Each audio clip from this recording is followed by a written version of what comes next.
Nintendo's own translation of the shareholder meeting Q&A from their June investor meeting is now up. It is one of the longest and most comprehensive of the year, and although Nintendo note themselves that portions have been edited or revised to improve readability, it nevertheless is a significant moment in their year. In attendances, it won't surprise you for a general meeting, the team of directors, although the answers are almost exclusively fielded by Shuntaro Furukawa, though a few helpful assists are provided. I won't go through who the directors are individually, although I do have previous videos that deep dive many of these individuals. As with previous Q&As, I will read through these and offer commentary as we go along on various aspects of interest. So, let's start with question 1, which is of great interest to me personally. It says, can you elaborate on the future of your visual content business? Is there a possibility of producing new visual content based on Nintendo IP other than Mario and The Legend of Zelda? Furukawa responds, we released the Super Mario Bros. Movie in theaters in April 2023 and are pleased to say that it has been received positively by many people around the world. Looking ahead, we plan to release a new animated film based on the world of Super Mario Bros. In April 2026 and a live-action movie of The Legend of Zelda in May 2027. Under our strategy of expanding the number of people who have access to Nintendo IP to continuously invigorate our core integrated hardware-software business, we have been working on initiatives beyond our dedicated video game platforms for several years. Visual content is one such area. And rather than simply licensing our IP to film production companies, we are taking a proactive approach where Nintendo itself is deeply involved in production and makes investments as needed. This approach allows us to maintain a strong commitment to the quality of the final product. Although we cannot discuss our plans beyond the Legend of Zelda movie at this time, we are working on various other projects. End quote. So basically, that's a yes, and I don't think it takes a genius to work out that almost any of the major Nintendo IPs have some suitability at least for film or television or other adaptation. Still, I like the idea that they're not seeing these as licensing agreements, but rather Nintendo itself being deeply involved in production, and I guess the current bottleneck may in fact be Miyamoto's time. As he eventually hands over to a team of people, is there a possibility for their scope to expand? Maybe, although Nintendo is nothing if not patient, so I could also not be surprised if some of these franchises don't appear for many, many years. Note, though, that the framing of this is to invigorate our core integrated hardware software business. Nintendo is never, or not in the foreseeable future anyway, going to be about this kind of film content beyond how it serves the games themselves. Question 2. I feel that the release of the Nintendo Music Smart Device app has increased opportunities to engage with Nintendo's music. Are you considering strengthening initiatives such as concerts and other live music events to further expand the value of Nintendo IP through music?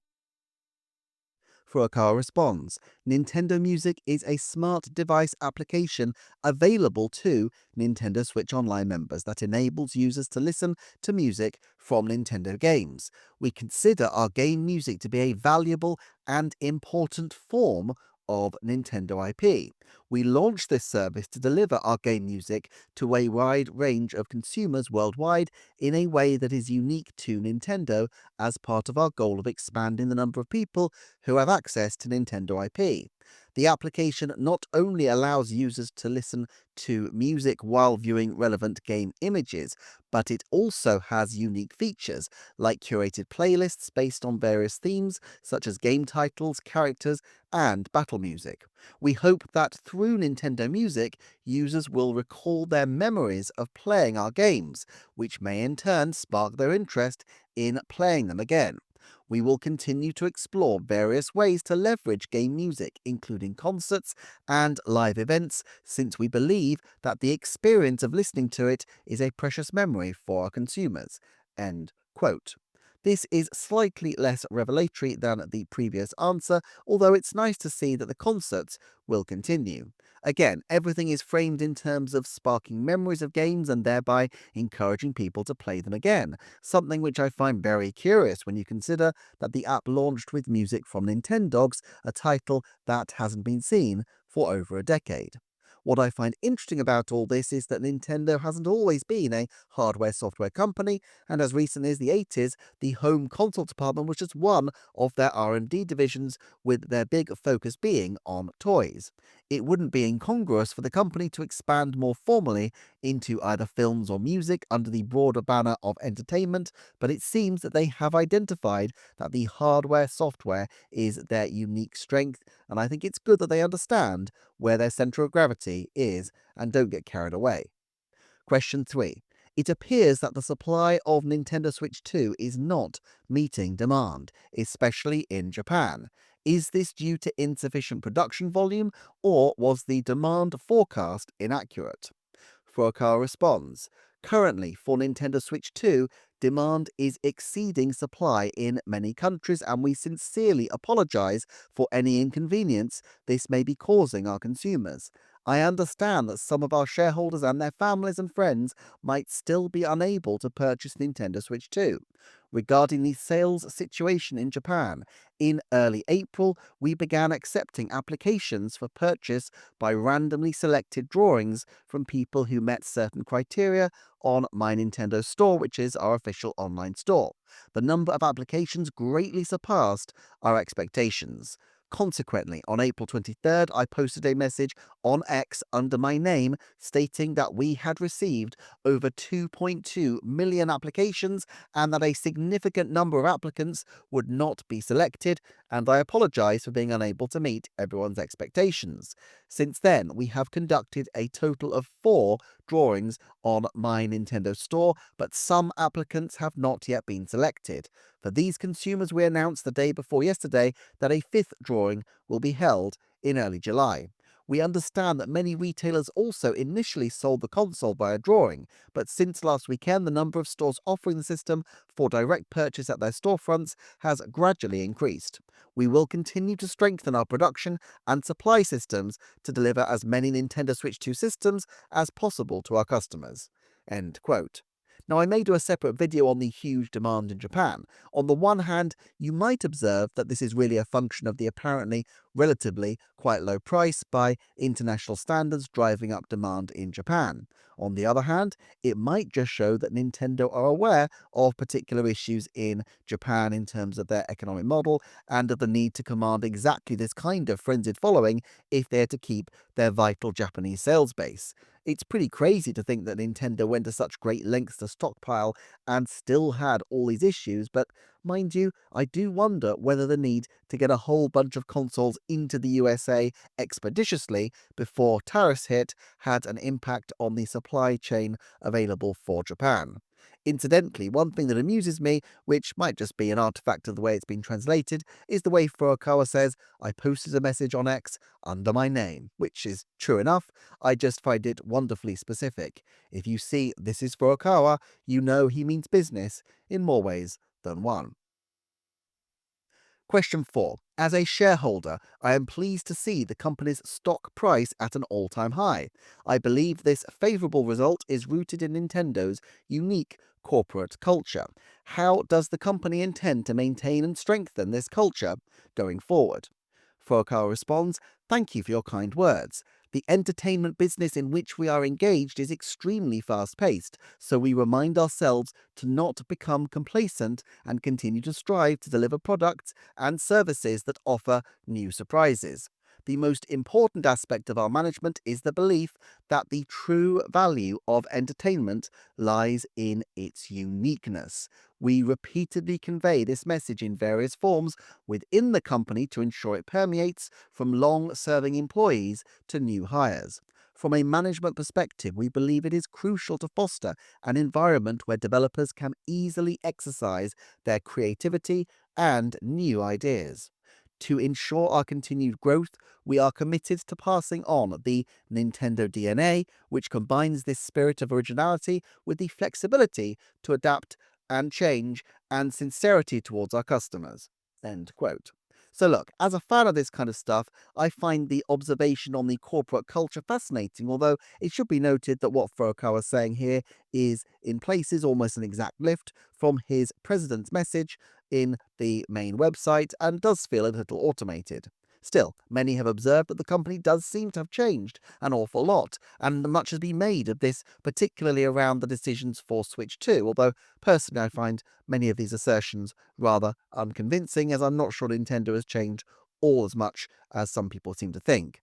I do think it's very interesting that he is clinging on to this concept of uniqueness, though, despite the fact that, of course, the Switch 2 has been criticised for not really having the same degree of innovation as some past consoles, particularly over recent years.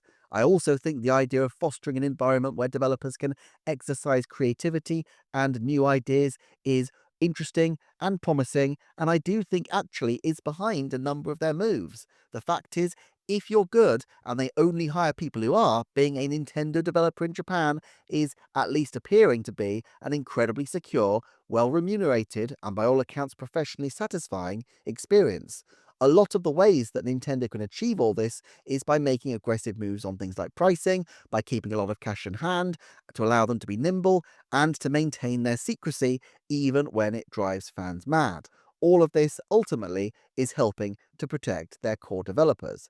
I can see all of this being attributable as a positive move by their likes. Now, whether it's interpreted that way externally is a different matter, of course. As for the Nintendo DNA, this has been talked about for a long time by many figures at Nintendo and probably deserves its own video, but many developers have talked about the difficulty of understanding at times exactly what it is, or at least what the DNA of something like Mario could be. If it could be boiled down to a simple rubric, it wouldn't work. It needs to be felt and deeply understood, or at least that is the philosophy that Nintendo seem to cleave to. One further word stands out here, which is sincerity, which has been used by Furukawa more in recent times, although I can find no record of this being used by Iwata or Kimishima or indeed Yamauchi to describe the company in the same way, though I've only done the most cursory of searches. Therefore, it appears to me that this concept of sincerity, which he doesn't really seek to define, and I won't try to at this juncture myself, appears to be evidence of the Furukawa take on the company quite specifically. Question 5. I'd like you to go back to holding the annual general meetings of the shareholders on the Nintendo campus as was done in the past. Furukawa responds, until 2022 we held our annual general meeting of shareholders in a large conference room at our development centre. Following the stock split in October 2022, the numbers of shareholders increased significantly. To accommodate the expected large numbers of attendees, we plan to continue using external facilities in the future. End quote. Not much to say on this, although I wonder if they will have a new location for their new premises when they open after 2028. I guess if that was on the cards, he might have said, but who knows. Question 6. Regarding the randomly selected drawings for Nintendo Switch 2 orders on My Nintendo Store, can you explain the reason for basing applications on users' Nintendo account information? From the company's perspective, what worked well and what areas of the process need improvement? Furukawa responds, applications for the randomly selected drawings for Nintendo Switch 2 orders on My Nintendo Store require a Nintendo account. The Nintendo account system was introduced before the launch of Nintendo Switch with the goal of building positive, long-term relationships with our customers. Previously, the relationships between consumers and Nintendo were sometimes interrupted when we transitioned to a new platform generation. For this transition to Nintendo Switch 2, we were able to utilize Nintendo accounts to offer consumers who have been actively playing Nintendo Switch a prioritized opportunity to apply for the drawings. That being said, we have received a wide variety of feedback on this randomly selected drawing format, both positive and negative. We will analyze this feedback internally and use it as a learning experience for the future. End quote. Personally, as a beneficiary of something like this, I was absolutely delighted by the way it worked. There were a few bugs along the way as Nintendo emailed me to apply to get the system, but they were sorted out and it was possible to order fairly expeditiously. As a general principle, this also seems absolutely the right thing to be doing and matches their goal, as they say, of building positive, long-term relationships by ensuring that the people who are most dedicated players can access the new consoles and indeed in future the new games. I can also see how this ties into their anxiety about ensuring that the core Switch audience are transitioned over quickly, as they're really flying without a net on this new console because they don't have a second string system to fall back on, as they did in the last transition when they at least had the 3DS.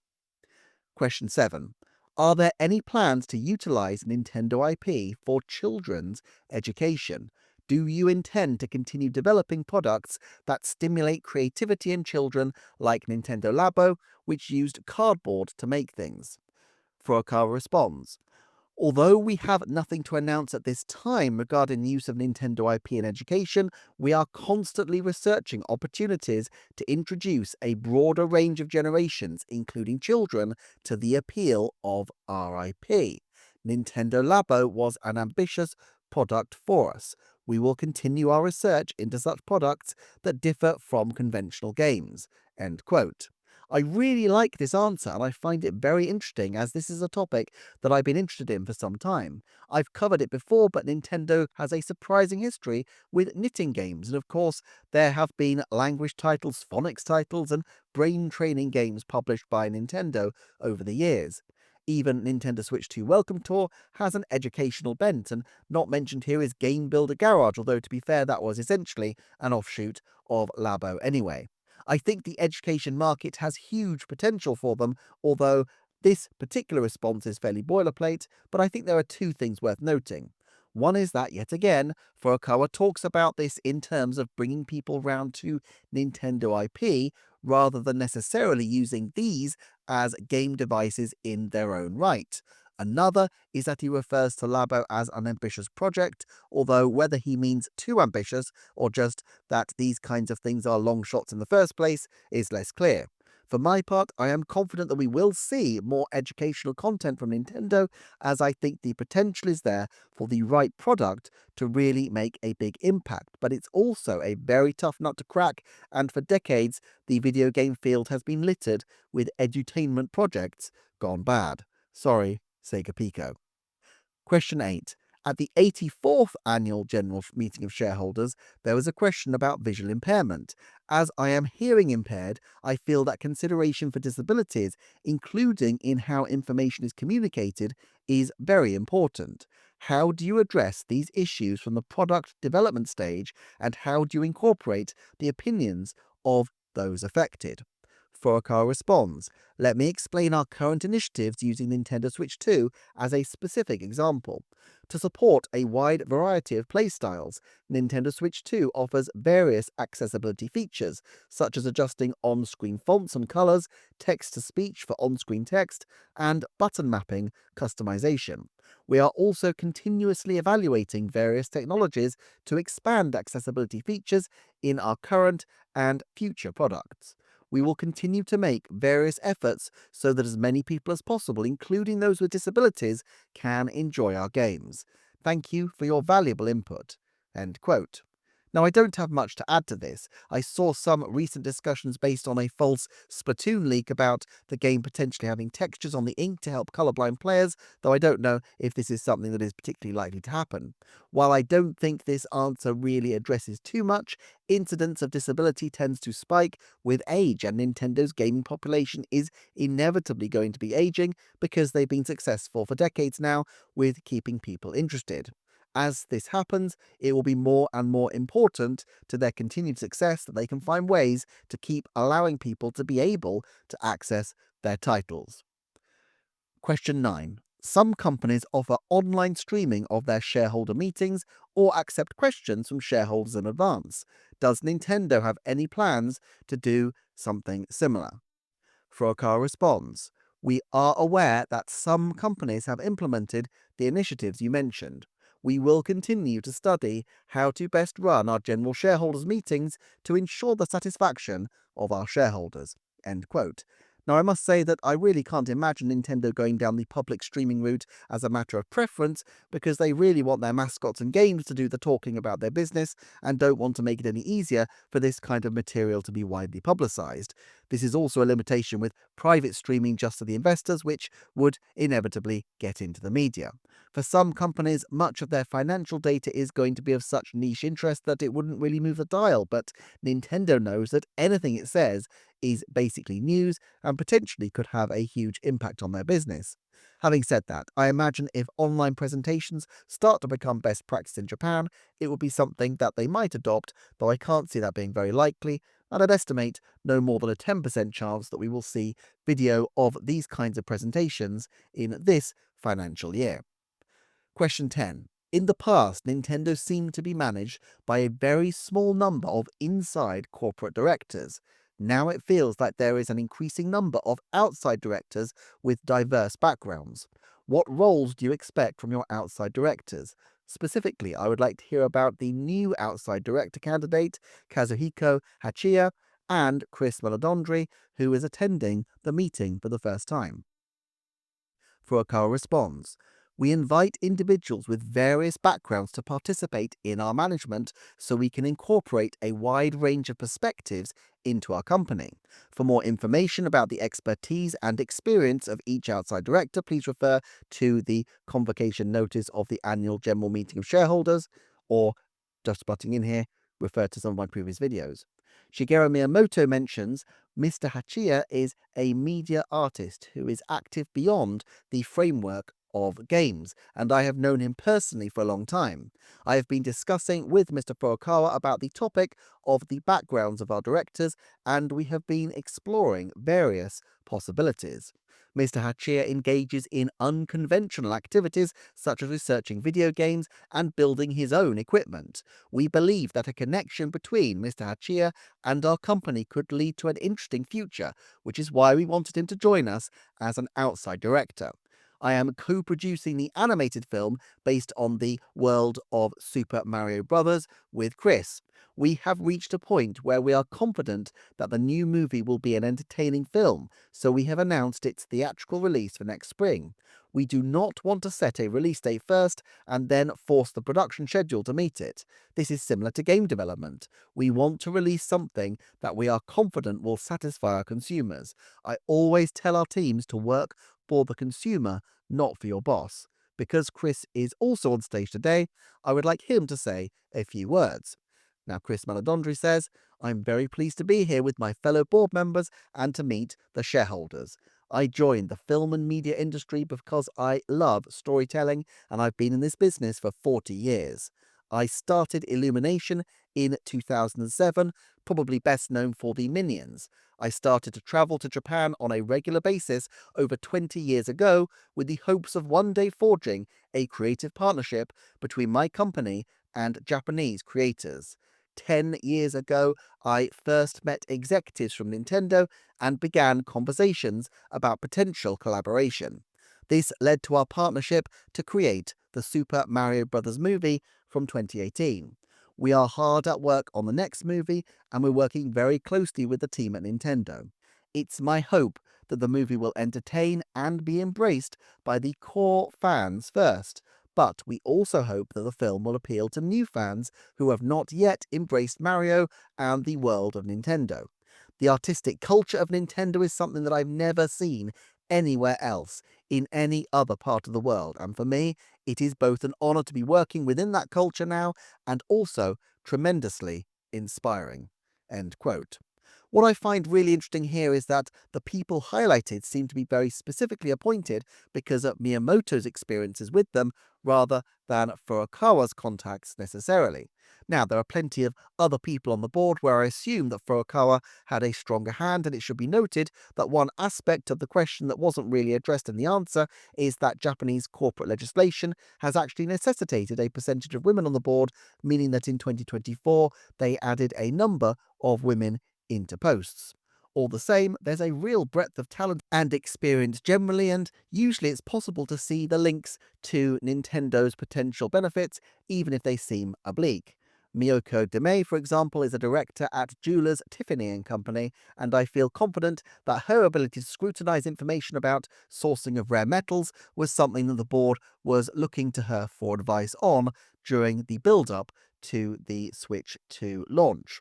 Still, the fact is that Miyamoto will not be around forever, and it's clear that he is seen as the spiritual leader of the company still, and so having his people represented at a high level in the board may be seen as a kind of shibboleth, a way to prove that people are true believers in Nintendo's highest ideals, and that this board can shepherd Nintendo to a future that is consistent with its tremendous past. Question 11. How long does the company expect the business life cycle of Nintendo Switch 2 to be? Furukawa responds, Nintendo Switch 2 has just been launched, so it is not yet the time to discuss its life cycle. However, like Nintendo Switch, we aim for as many consumers as possible to enjoy it for as long as possible. Nintendo Switch 2 is also compatible with Nintendo Switch software. We are still developing new titles for Nintendo Switch, and a vast library of software is already available, so we believe that there will be opportunities for consumers to experience Nintendo Switch titles for the first time on Nintendo Switch 2. Indeed, if you consider Nintendo Switch, a child who was in the first grade at its launch is now in intermediate school. The longer a platform remains active, the more opportunities there are for consumers to pick up software. We will continue to develop each Nintendo Switch 2 title with care and strive to have it played by as many people as possible. End quote. I need to do a shameless plug here for a longish video that I just dropped, which fields exactly this kind of question. Of course, Furukawa isn't going to turn around and say, 6 years and 3 weeks, start saving now. But all the things that Furukawa states about the importance of the long business cycle are true, and if anything, they have managed to keep and revive the Switch library on the new system by integrating it so heavily with Switch 2s through the Nintendo Switch 2 editions and the graphical uplifts of the existing library of games in some cases. Question 12. Nintendo Switch 2 has a higher price point than past platforms like the Family Computer System, the Famicom. I am concerned that this might reduce opportunities for young children to engage with it. How will you address this issue? Furukawa responds, we believe the pricing of Nintendo Switch 2 is appropriate for the gaming experience it offers, and what is most important is to provide entertaining experiences that demonstrate the value to consumers. To achieve this goal, we have incorporated various features into Nintendo Switch 2. It is true that Nintendo Switch 2 has a higher price point than our past gaming systems. We are creating various opportunities outside of our gaming systems for young children to engage with Nintendo characters and game worlds, with one of the ultimate goals being that they will eventually play on our gaming systems. We are closely monitoring to what degree the price of the system might become a barrier. End quote. Now, I'm not quite sure that the premise of this question is completely accurate. It may be true in a Japanese context, as I'll need to track down the original Japanese prices, but the Famicom in the US, as far as I can tell, retailed at what's now about $500 inflation adjusted. Now, I wouldn't be surprised if the Japanese model was a fair bit cheaper back then, since the initial machine costs would have involved upfront costs for localization and building up their American distribution arm, plus potentially a lower supply run at first, so it would make sense for the American Nintendo Entertainment System to be a little pricier compared to its Japanese progenitor. But I can't see the difference being all that significant, especially given that the Japanese Switch 2's price is actually relatively low compared to the West. Of course, if you ignore inflation, and to be fair to Japan, their inflation has been negligible for decades, the machine is obviously higher priced and is still pricier than some of Nintendo's more recent offerings when inflation is accounted for. What Furukawa is not saying, but I think will be a major plank of their strategy, is that for now, they want people who are younger to be getting on board with the original Switch, and eventually there will be a Switch Lite model which will be more affordably priced, and therefore will be able to bring in younger children. Question 13. Can you share your daily approach to fostering a corporate culture that encourages free thinking and also speak to how you develop the next generation of talent? Furukawa responds, We believe that product creation begins with our development teams and that our talents are the most important management resources. Nintendo provides support to create a cycle of individual employee growth, including various training programs. Our Human Resources division works closely with individual career development to create a workplace where each employee can fully utilize their abilities and leverage their strengths under our spirit of originality. We believe that both individual capabilities and company-wide system to support them are essential. Shinya Takahashi adds in this. Our software development teams are led by producers with unique personalities, and I feel there is an established atmosphere where everyone can freely exchange opinions regardless of their job function. We also create opportunities for young talent to showcase their abilities, with teams centered around these members taking on the challenge of developing new software. Our hope is that the next generation of developers will grow through these experiences. In addition, we establish opportunities where we actively exchange ideas with the hardware development teams and work together to create products. Koshiota adds, in hardware development, our basic principle is that the cultivation of talent occurs through actual development work. During the development of Nintendo Switch 2, for example, the members who had developed Nintendo Switch and earlier hardware passed on their knowledge about what aspects to focus on in hardware creation and where consumers find value, all through hands-on practice. This became an excellent growth opportunity for new developers. In addition, the integration of our home console and handheld development teams has brought together engineers with diverse skills, broadening the range of experiences we can offer to consumers and increasing our development flexibility.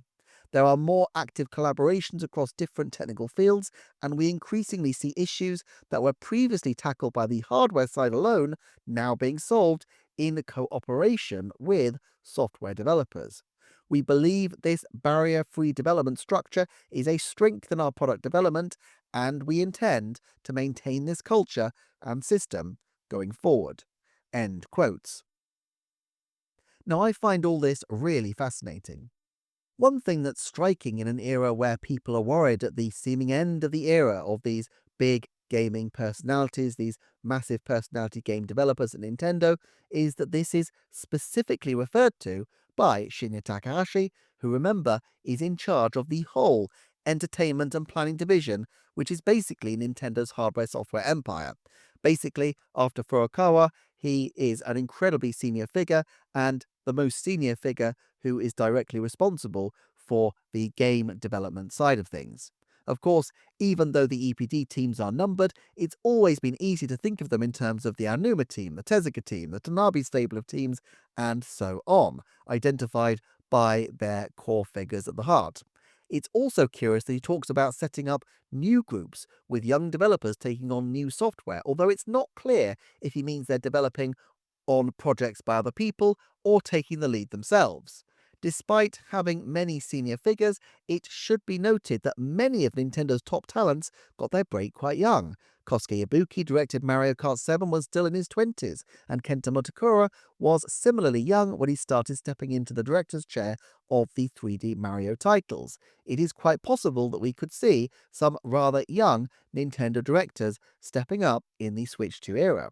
On the other hand, it's also clear that some corners of Nintendo Sky are dominated by specific personalities.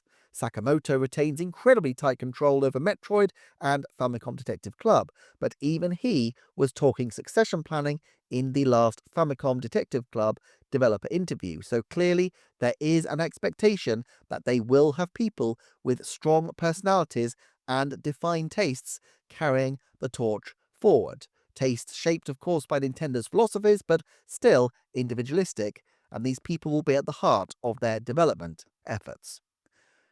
Question 14. Although Nintendo has the basic strategy of expanding the number of people who have access to Nintendo IP, now that Nintendo Switch 2 has launched successfully, I think a new basic strategy or long-term vision is needed. What are the company's thoughts on this? Furukawa responds, Our business policy is to strive to create new and unique forms of entertainment while maintaining a robust business structure in the field of home entertainment. Specifically, we place the highest emphasis on providing innovative and fun entertainment with creative elements that have never been experienced to consumers all over the world. Based on our strategy of expanding the number of people who have access to Nintendo IP, since the launch of Nintendo Switch, we have pursued parallel development in mobile apps, theme parks, movies, and official stores. With the launch of Nintendo Switch 2, there are already theme parks and multiple film projects underway. We believe that we can do new things under the same basic strategy. However, for the time being, we will focus all our efforts on expanding the user base of the newly launched Nintendo Switch 2. At the same time, we will continue to increase the number of Nintendo fans through other initiatives and focus on building long-term, positive relationships with our customers. End quote. Not much to add to this clear answer to a rather odd question. I definitely can't see Nintendo being anywhere close to an upper limit on the market penetration of their IP, and so I imagine that these strategies will continue for a very long time to come. Question 15. Are you considering providing exclusive merchandise and services for core Nintendo fans similar to the previous Club Nintendo, or developing fan community services? Furukawa responds, "We are very grateful that so many people support us as fans. We believe that our current initiatives aimed at expanding the number of people who have access to Nintendo IP, such as Nintendo Museum, are things that our core fans can also enjoy. For our mid to long-term corporate value enhancement and sustainable growth, we feel it is important not only to increase fan satisfaction, but also to increase the number of fans worldwide and to build mechanisms to maintain long-term connections with them. We will continue to explore better ways to do this." End quote. I think this is an elegant way of saying no, and to be fair, he's right. Nintendo has pivoted towards dedicated fans, and while the Nintendo Museum is niche and in only one location, I am sure many will make the pilgrimage if and when they are able to visit. He's right, though, that their ultimate growth lies not with pandering to a tiny subset of diehard fans, but expanding ever outwards. That said, I do think even casual people can understand authenticity when they see it, so while specific benefits just for core Nintendo fans seems an unlikely strategy to pursue, I could see more projects like the museum being initiated. I just hope that they start at some point to take a lot more seriously than they appear to have done so far the preservation of all of this historic information on game documentation and on Nintendo's history so far, for their own records as much as for future posterity about these works of art. Question 16. Nintendo Switch 2 has adopted a game card specification called the Game Key Card. There are opinions online that this is a hybrid between physical and digital software, and that physical software containing no full game data is not very appealing. I am concerned that if titles from software publishers on game key cards do not sell well as a result of adopting this format, these publishers might move away from Nintendo Switch 2. What are your thoughts on this? Furukawa responds, "The game key card used for Nintendo Switch 2 does not contain the full game data for the game itself. Instead, it stores a key to activate the software. As internet connection is required for downloading the data for the game the first time you play it. Subsequent gameplay does not require an internet connection, but the game key card must be inserted into the system. This is one of the new software distribution methods we have introduced to accommodate the larger game data sizes on Nintendo Switch 2 compared to Nintendo Switch. Software can be released in various formats, and we will continue to work closely with software publishers on many fronts to ensure that they actively support our platform." End quote. Not since Auntie Joan played Duck Hunt has something from Nintendo so spectacularly dodged, or dare I say ducked, a bullet. He doesn't really address the question except to say that the larger game data sizes are at fault, which we kind of knew already. Of course, what can he say? Ultimately, it must be said it's incumbent on software publishers to make decisions on this kind of thing and to find a level and a balance that suits their own profitability and their aims. I'm sure Nintendo will want to support them in this endeavor, and yes, they will want a healthy level of representation from their third-party publishers. But I'm sure that Switch 2 will be a big market for third parties, and so I imagine that most companies will ultimately figure out a way to adapt to the market in the long term, whether that be from using keycards or from finding alternative strategies. Question 17. I am concerned that the improved performance of Nintendo Switch 2 will lead to higher game development costs, which in turn could result in higher software prices and ultimately a decrease in the gaming population. What measures are you considering to address this?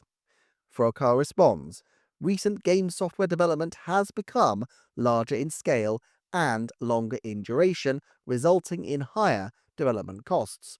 The game business has always been a high-risk business, and we recognize that rising development costs are increasing that risk.